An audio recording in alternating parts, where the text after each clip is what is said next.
scientific name is Lacatoapolensis.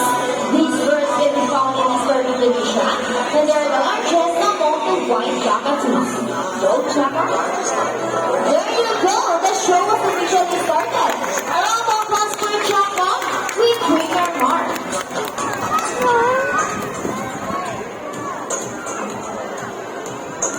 Hello everybody, and welcome to Manila Ocean Park Allstar Car Show with me, Trainer Rochelle. So here's some object that I will hide under one of these three silver cups. Where do you want to put this object? On your left, on your right, or in the middle? Which side? Left, right, or middle? Okay, let's put it right here.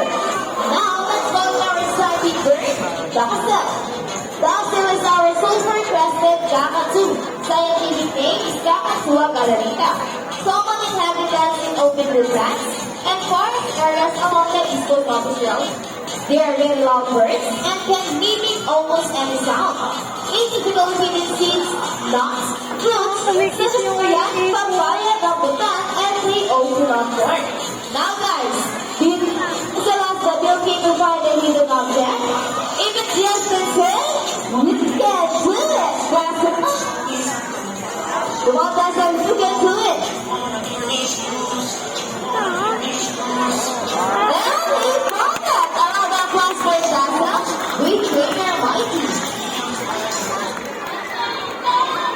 Cute.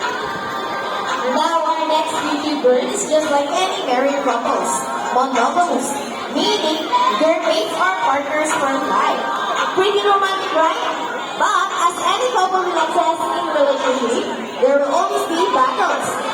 Meet Sassy and Rocky, our beautiful pair of Greek Big Mako. And today, they will battle it out to see who's the best in basketball. But before we start this battle, I'll be dividing you to groups. All the girls will cheer for Sassy. Come on girls, let's cheer for Sassy. Sassy, Sassy. Very good. How about for the bronze? Let's cheer for Rocky. Rocky, Rocky. All right, girls ready? Trainers ready? Set, go. You need your Rocky first ball? Second ball for Rocky. Second ball for Sassy. Oh, Rocky wins. Tinatawa si Sassy. Green or eagle? You lose this time. What do you say about that? Hold it. We want another race. Oh, she wants another race, Trainer Jerry. Are you sure about that? Do you want Sassy to lose again? This time I guarantee that Sassy will win. So what race do you have in mind? I want a ring race. What is the ring race? The first one who can grab 3 rings into the bowl the fastest is the winner. That is the ring race. So the ring race it shall be. Remember guys that boys already 1 point. So girls, let's cheer for Sassy to win this time. We'll be doing this again. This time our ring race. Ready, set, go! Here's ready first ring. Oh wait.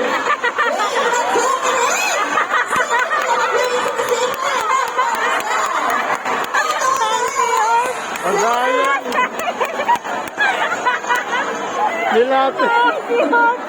Ready? At the same time. Hey, you guys cheated! Oh, you cheated? No, we didn't cheat. Sassy used her brain. Oh! So it's true that girls are more intelligent than boys? Around of us for Sassy and Rocky, with Trainer Jelly and Trainer Nico. Si Sassy. Pilots are particularly known to be intelligent and personalities. That's why we compete to enhance their skills and not get bored. Here's Sassy, our Big Mako, and she will show us how intelligent she is by putting the shape back into the wrestler. Just like Sassy, Green Big Mako is from South America. They are able to be the gentle giants of the parrot family. That is because they are the second largest next to the hyacinth macos. They grow up to 92 centimeters in length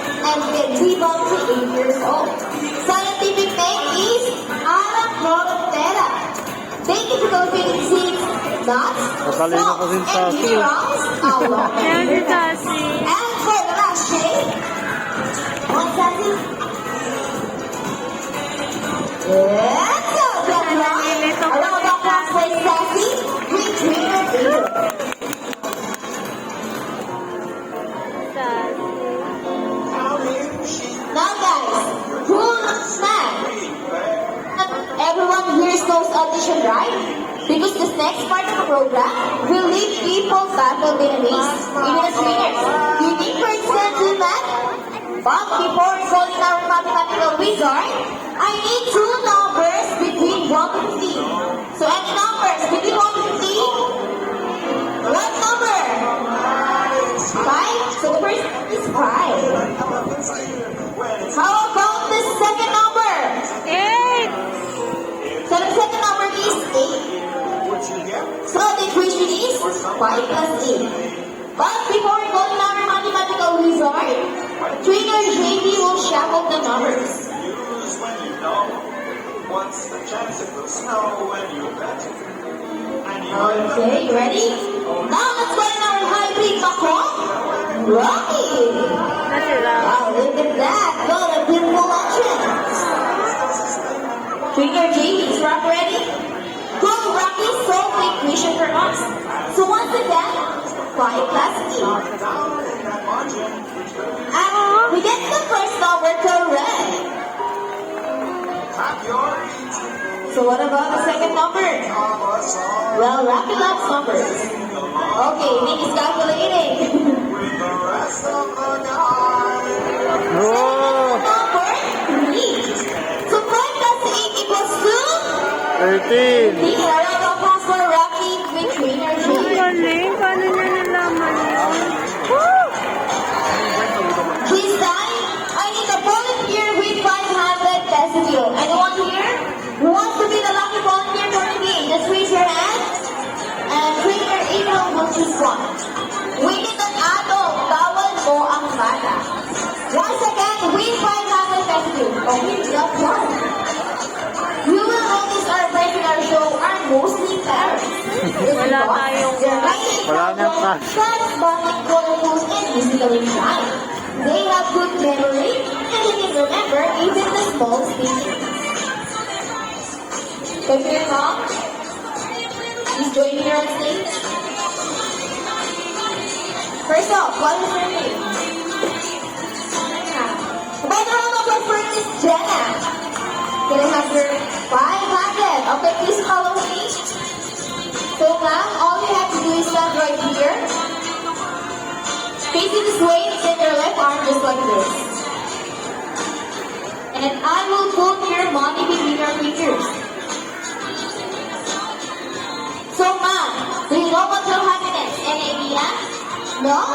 Now let's go to our monkey bird body. Body flies over. We get the money. And flies back. And I think body will donate the money. Round of applause for our donor. Sienna, I have a question. Pwede ba lumipad? Did you know that Manila Ocean Park is also a rescue center for birds? Well, now you know your money will go a long, long way, and we're very grateful. Thank you so much. You may now back to your seat and enjoy the rest of the show. Thank you, Sienna. Kung ako napapapicture ako. How about 1,000 pesos this time? Wala na. Sienna, are you okay? Sure? You look so sad. Mom, we're just kidding. It's a part of the show. Please come back here. Okay, Mom. Buddy, say something. Buddy, say something. Before Buddy gives your money back, he wants to give you a kiss. Okay, all that you do is stand right here. Look at the camera and offer your cheese. No. Come on, Buddy. Get up. So up on your neck. Please open your palm. Look at the camera and smile.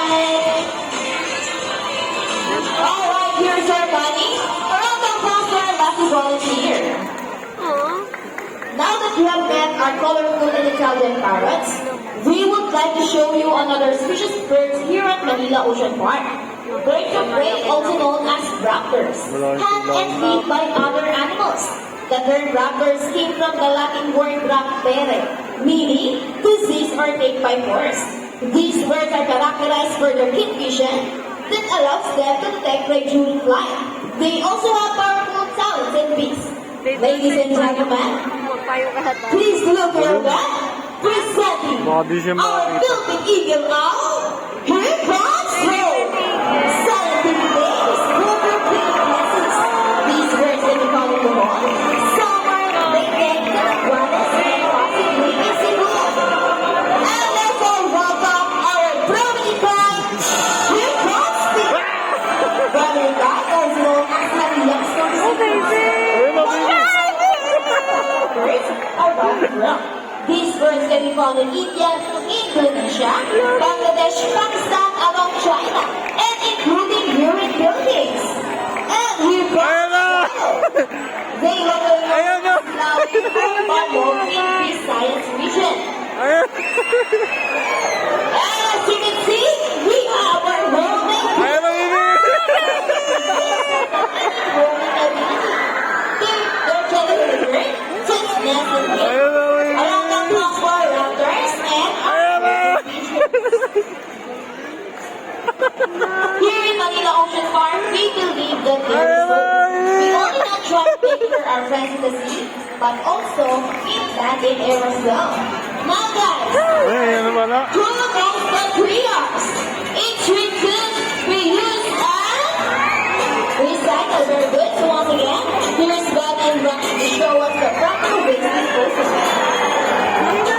Very good, buddy.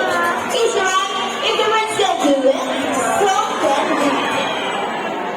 Ladies and gentlemen, we hope you enjoy our show. Are the birds spectacular? Well, in our own way, we monitor all the small efforts that take action in saving Grabe them na from naman makontrol ang exploitation ibon. or even extinction. Let's do our part in saving the world. Because remember, this is the only hope we've got. Now let me present to you the birds and the trainers who made the show possible. Trainer April with hope. Trainer Marky with body. Trainer Mark with speed. Trainer Jamie with shadow. And once again, the Trainer Michelle, thank you and goodbye. By the way, guys, please remain in your seat because we still have a Zealand show. And guys, please do not cross that yellow line. Thank you. Okay, mga ma'am, sir, pull up po tayo. Mag-start dito agad yung silayan show. Muna lang tayo palagi, ha? At ingatan po yung mga bata.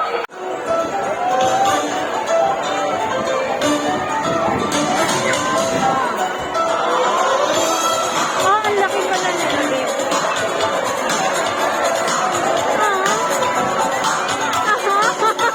Ang mukha mo. Hello, everyone!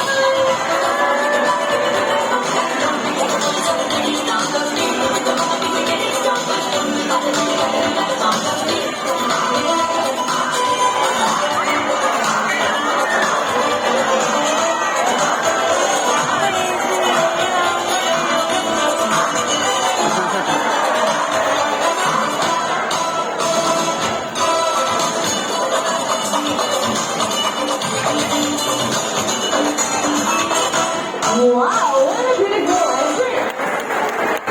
Good day, everyone, and welcome to Aquatica. By the way, I'm a trainer by Lee, and I would like to meet my friends together with the trainers, one at a time. I Parang have nagbebe pa lang sa tandaan. female Solomon Dexter Lion that we have here. And according to her trainer, she is the smartest. Wow, that's her dad. Please, ready together, she's very say hi.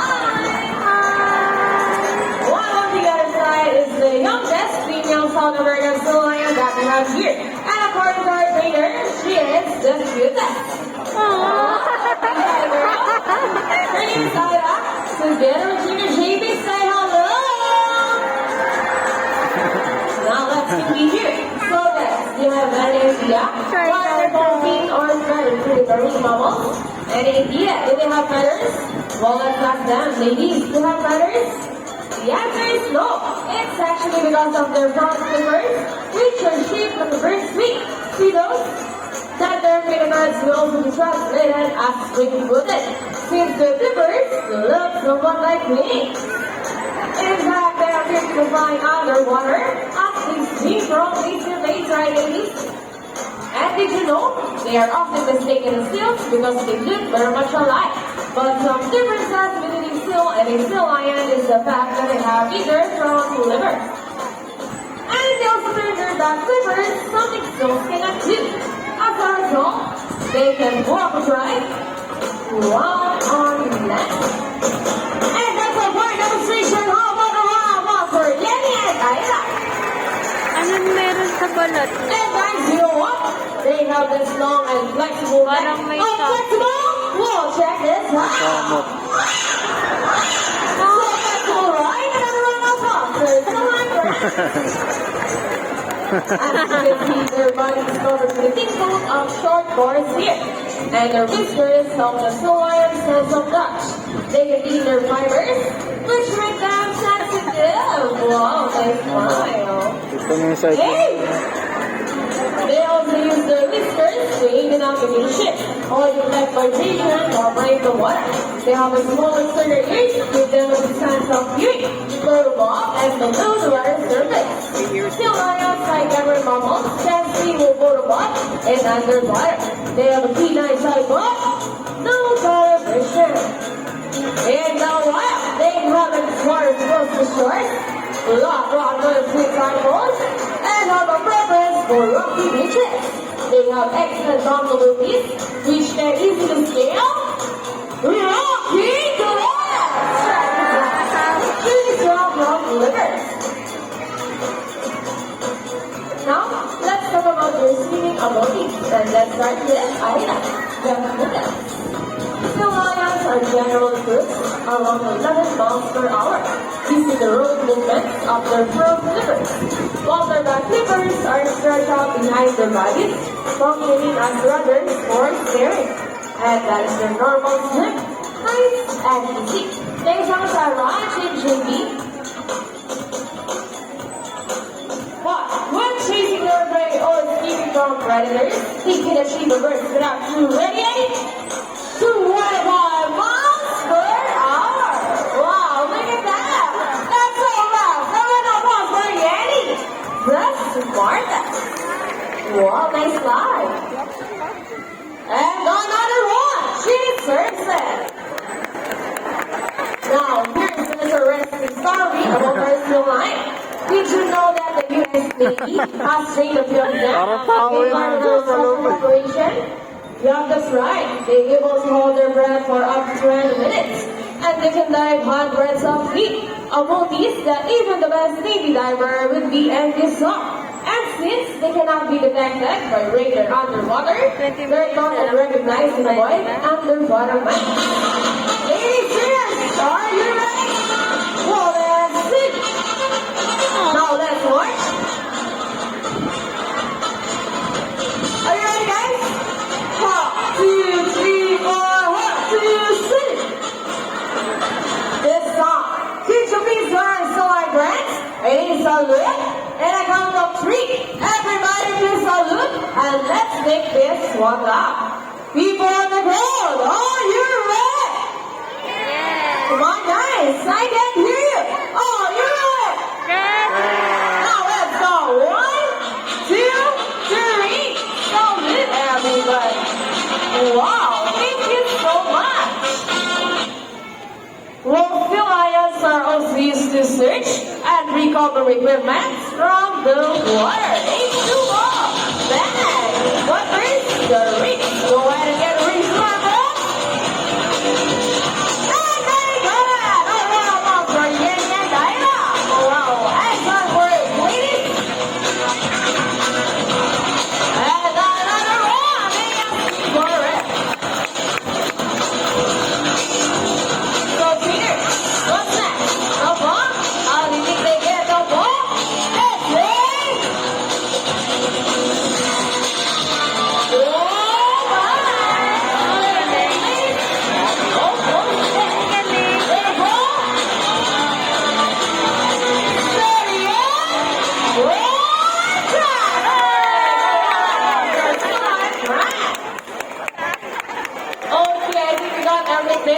The ball, the ring in the ball. Now let's move on.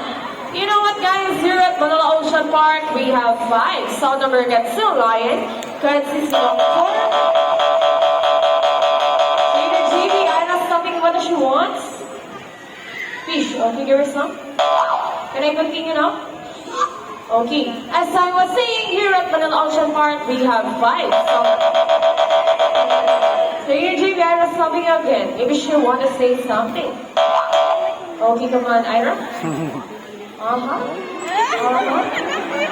And what did you say?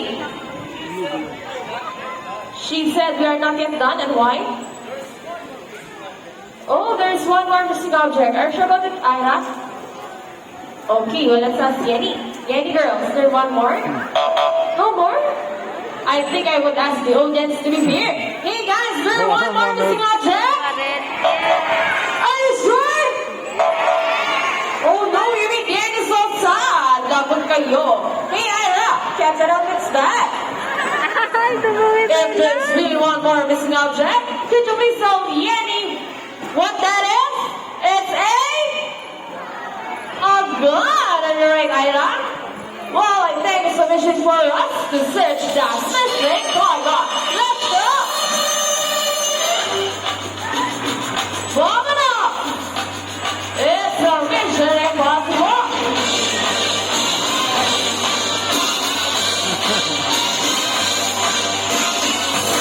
Come on, James, let's go! Is it there, ladies? Nothing. Keep on looking. Oh, come on, let's stretch our cheers. Keep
Wow, sweet.